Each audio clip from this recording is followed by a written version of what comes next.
Welcome to QuaranTunes Broadway Stage to Stage. We are here with JJ Niemann from the Book of Mormon on Broadway. So JJ, we're glad we have you today. Tell us a little bit about yourself. Oh, wow. Okay. So I am currently in North Carolina. I'm in Wilmington, North Carolina. This is where I grew up from when I was 10. So I'm in my parents' house again. And yeah, so I started doing theater when I was like 8 or 9 and school for musical theater at Elon University in North Carolina. And yeah, I spent the past 2.5 years pretty much doing Mormon, left to do another show, and then currently in quarantine. That's pretty much it. Yeah, that's fantastic. I actually got to see you twice in the Book of Mormon. It was great. Yeah. You made fun of me the second time because I was sitting front row center stage and mouth Yes. every song. Yep, good time. Good I time. love that. That makes it so much more fun when there's like someone in the front row that's just like so into it. Oh, I know. And that was my brother's second Broadway show. We went into the city that day on a whim. We're like, we're not seeing anything. Let's just go. Mm-hmm. And we entered the lottery, and we were also there with like one of my best friends, and 3 out of the 4 of us won the lottery.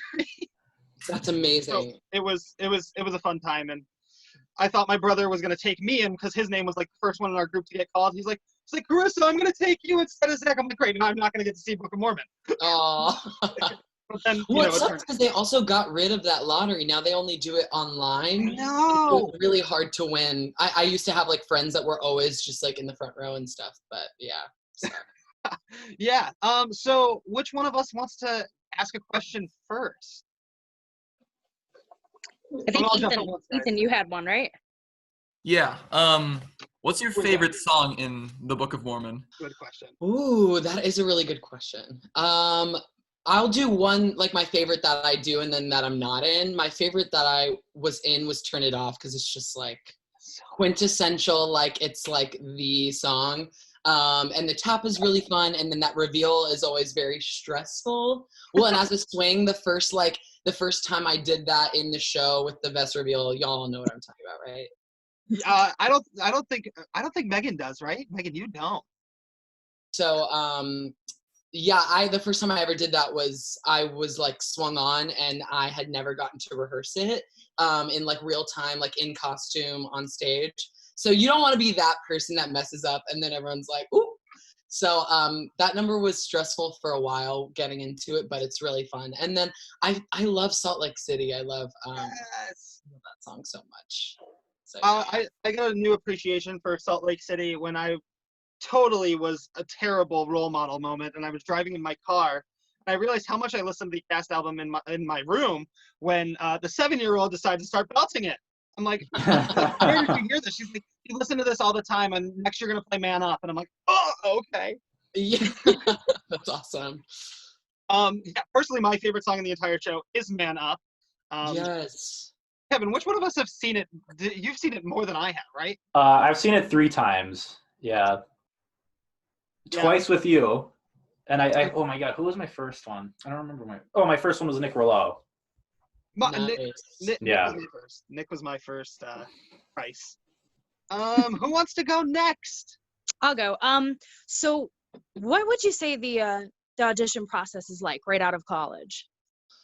Well, I have kind of like a weird kind of story, like almost like a Cinderella story audition situation, which I quickly realized was not how every audition goes, but so from Elon, like what we do is, a lot of schools do like a showcase in New York, but we bring like agents. Instead of doing that, we bring agents and casting directors on campus and do like day-long workshops with them pretty much. So one of the associates for casting for Mormon came to campus, and that's also how I got my agent. And so they basically saw me and reached out to me via email. Like they connected me with Mormon casting as well as like 5 or 6 of my classmates. We all were submitting self-tapes for just their files.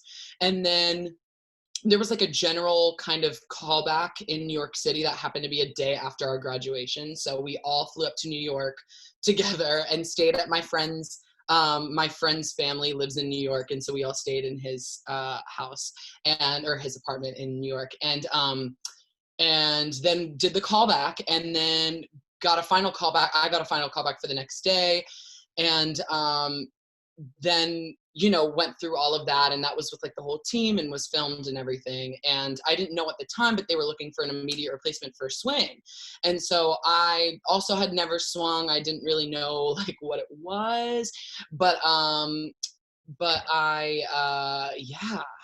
did that happen? I guess I got a call later that night. They actually called the head of my program at Elon to vouch for me, basically, because they were like, we want to trust JJ with like a really big job, but like we don't know is he responsible? Can he handle swinging? He's 21 years old. Can he do 7 tracks and all this stuff? And I actually was the head of my program's assistant at school, so I like was in charge of all her emails and like organizing all the events and the audition days. And so she was like, yes, and he will come with like color-coded notes, and like he will be on top of it and ready. And so that kind of like sealed the deal, I think, which is wild. And it goes to show that like you need to kind of make a good impression everywhere you go in life, because people will ask for references. But yeah, I got a call that night from my agent. They were like, Casey Nicola needs to like sign off on you, but you basically have it. But if you get it, you'd start rehearsals tomorrow. And I was like, okay. And so I still went to an audition the next day. I had an appointment for Charlie and the Chocolate Factory on Broadway, and got cut immediately from that dance call. I was not right for the particular track they were looking for. And so I was like, okay, this is more realistic New York. I'm getting cut from an audition. And then I left the audition, and I had a voicemail from my agents that I had gotten it. So I literally, that was like 11:30 a.m. And then I went to the Book of Mormon like theater to the music room and started music rehearsals that day at 3:00. And so I like had to cancel all my summer plans. I had like some jobs lined up for like 4 months. I wasn't going to move to New York for several months till the fall. And so it was just like, it was a Cinderella story in one way, but it also was like extremely overwhelming and like just like manic for a little bit. So, because I didn't even have a place to live. So yeah, it's crazy. Wow. I can only imagine having to scramble to find a place to live in New York City. I know. My friend's parents, like I said, I was staying with them, and they were so sweet, and they let me stay with them for like crash on their couch for a week until I could find like, a legit sublet. So yeah. That's amazing. Nice. So you mentioned having to cancel summer work when you were cast. Did you have anything lined up for this summer? For this summer, like that was like 2020? Like 2020, like any Yeah, projects? so I'm hoping that this still happens, because we're like in where I'm at, there isn't many, there aren't many cases here at all. But I'm supposed to actually choreograph Newsies this summer and star as Jack Kelly in a theater. Yeah, I know, which is crazy. I know, I saw that. Hey, I love We did it. that's amazing. And I was actually supposed to do Newsies twice in the summer that I had to cancel for Mormon. And I really hope I get to do it, because it's always been a dream show of mine. And obviously that role, like I've always wanted to be a dancer in it too, but like I've always wanted to play Jack Kelly too. Right. And also getting to choreograph my first show, which is, I've been working in New York, teaching a lot of dance classes on my own and working as a dance coach with Broadway Collective, and doing little dance benefit concerts here and there. So I've been really working up to choreographing a full-scale show. So I really hope it gets to happen. Yeah. Yeah, Oh, Oh my yeah. gosh, that's awesome. that's amazing. Kevin, your turn. Oh, okay. So like the first time I saw Book of Mormon, it was with my mom, and she had no idea what it was about. So during my Casadiga Evil Eye, like the big reveal, I'll never forget seeing her jaw just drop.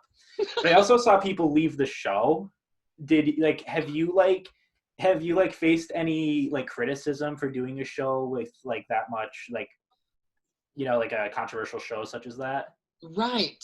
Well, I heard that on tour that happens a lot more often, because I think people buy season package, subscriptions, and they're like, oh, Book of Mormon, what's that? I don't know. And then they're in like, the Midwest, and people are like, don't know what it is. And then people do walk out. But I would say on Broadway, because yes, there is still a lot of it is tourists and stuff, but I think people going to the Broadway show tend to know a little bit more what they're in for. So I feel like I don't see people leave, but I definitely have seen, I've definitely seen seats empty for Act 2 sometimes, or things like that, or like, if you look closely enough. But I try not to like look too much into the audience, because it like makes me nervous, and then I like zone out, and that's part of swinging. I always was like a little bit on edge. I wasn't able to like totally coast on stage.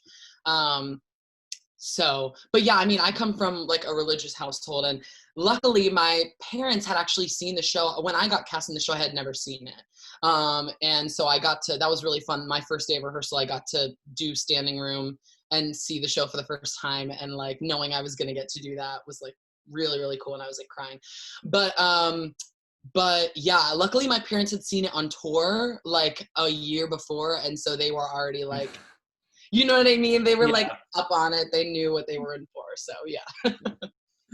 To kind of piggyback that, whereas Hasadiga I can't talk today. Hasadiga Iwai, with Kevin's experience, I was sitting my first time 8th row center orchestra, and I was with 2 of my coworkers from the movie theater I was working out with at the time, and then next to me was an older couple.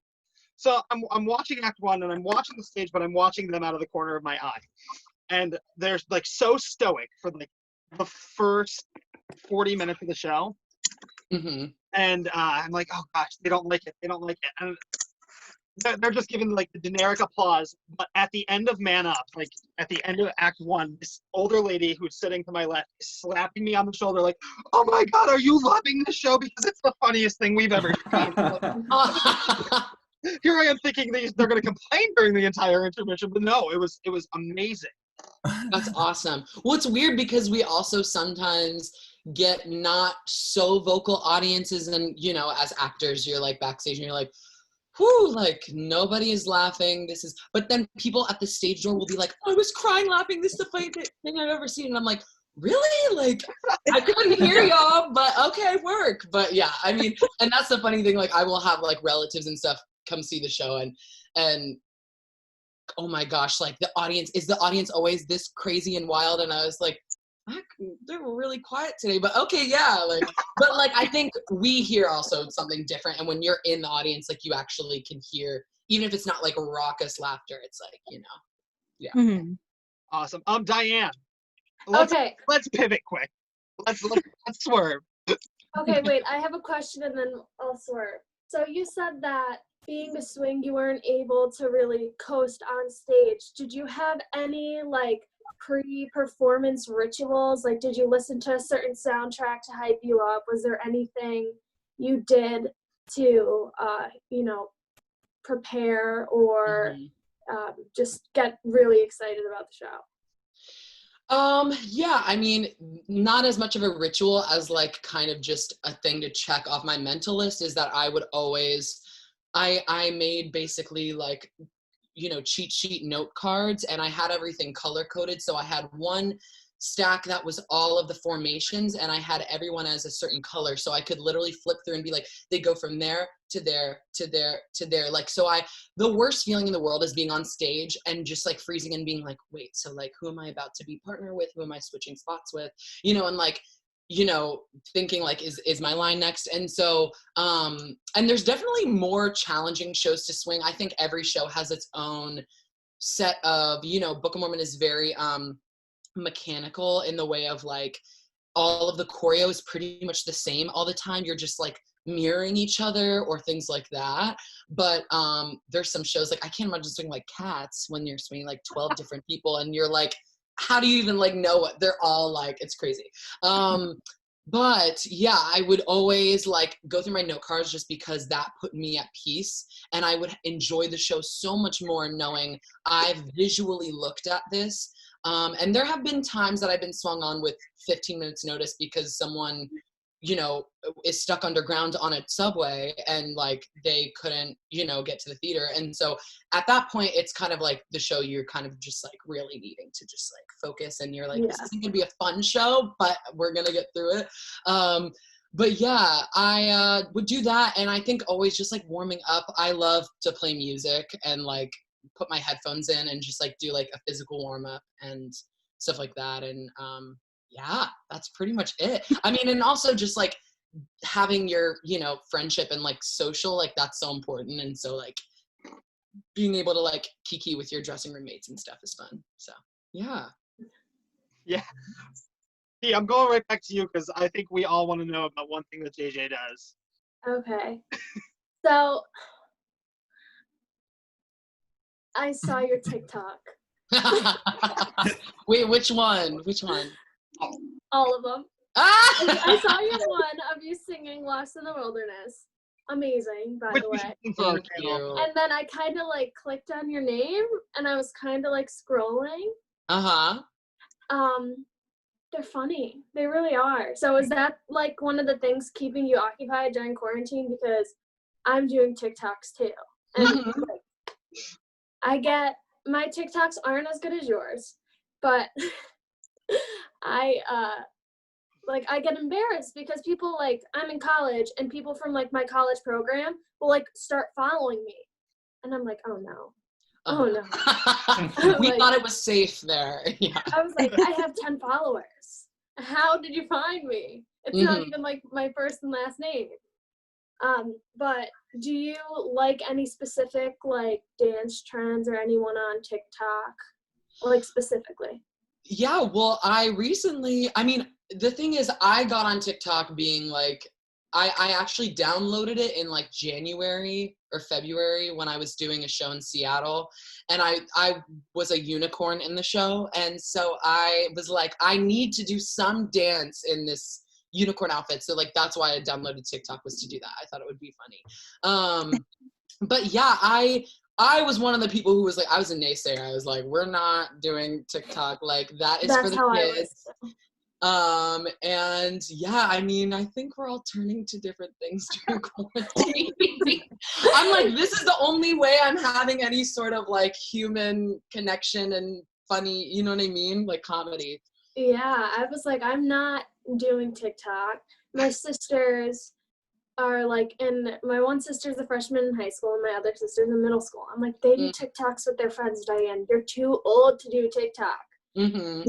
And then I posted a video of my mom and she was doing like, she's from Long Island, but she doesn't really have a strong accent anymore, but she was like doing an accent, like a very strong accent. And she was just like throwing things while she was cleaning, like joking around. And it went viral. It has like 50,000 likes. And I was like, this is the stuff that people find entertaining, but I could spend 3 hours practicing the renegade dance off of Charlie D'Amelio Exactly. and get nothing.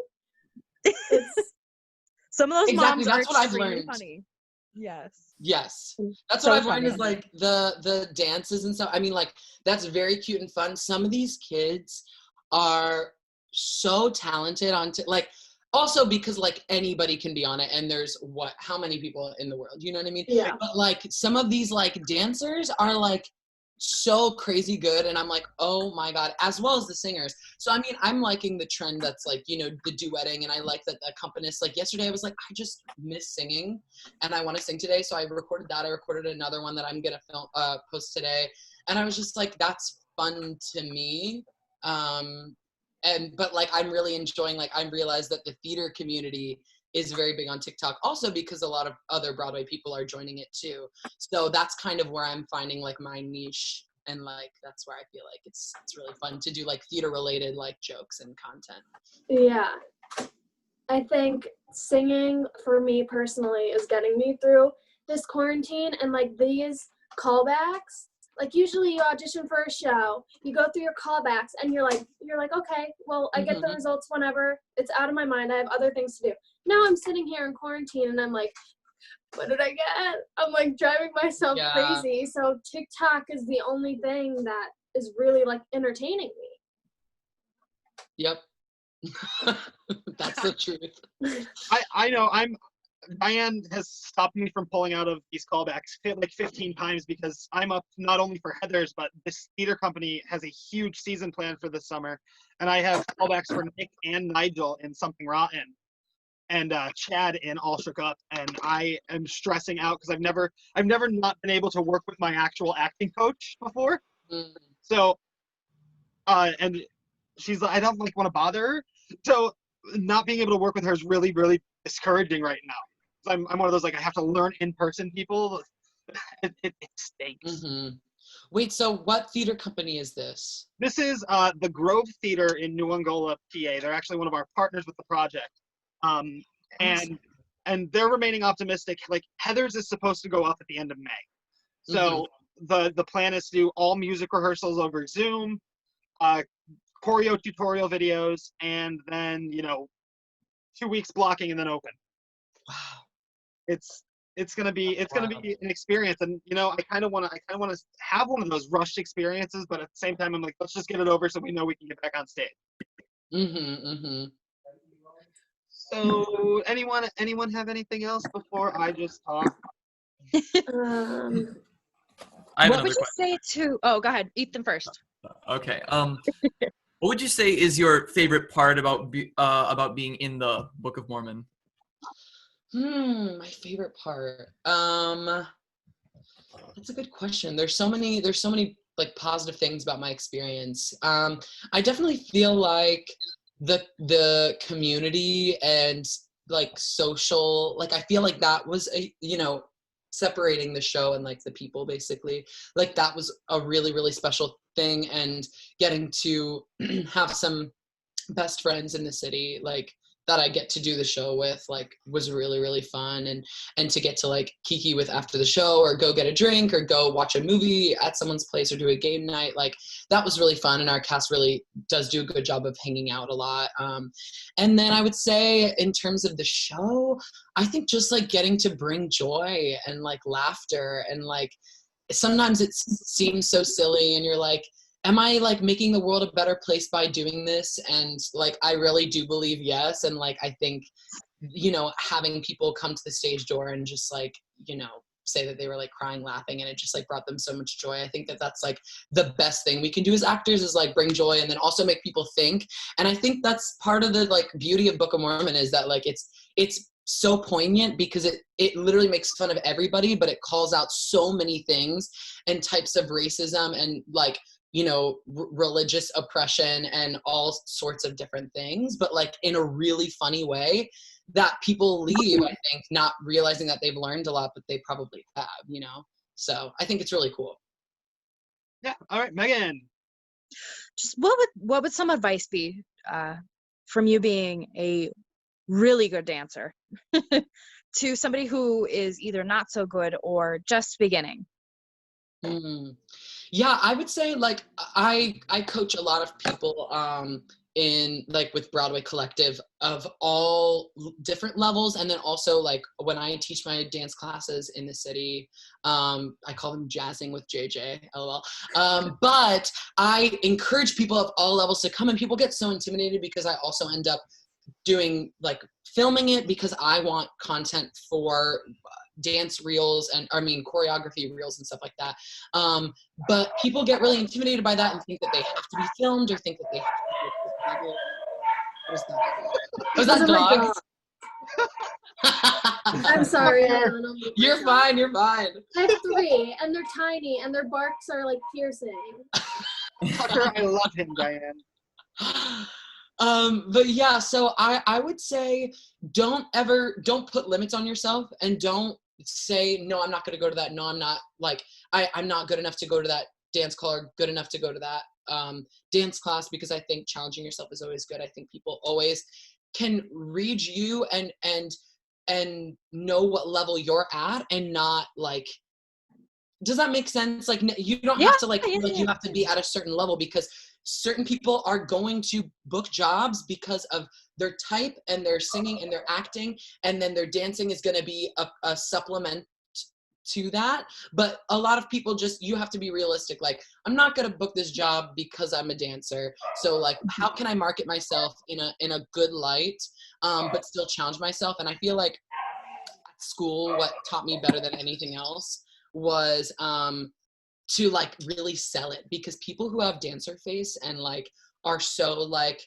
worried about the steps and this and that. Like they get cut just as much as the movers and people who can't, pick up the steps as quickly. So I think selling it and your personality, and also the more that you practice, the quicker you're going to pick up dances. And that's the biggest challenge in auditions, is nailing it and feeling like I can go out there and I know 75% of these steps, so I'm going to nail it. And the 25% I'm not going to worry about, Okay. Do you have any videos on your websites or anything like that people could take a look at to like maybe learn some dance moves or like to get started?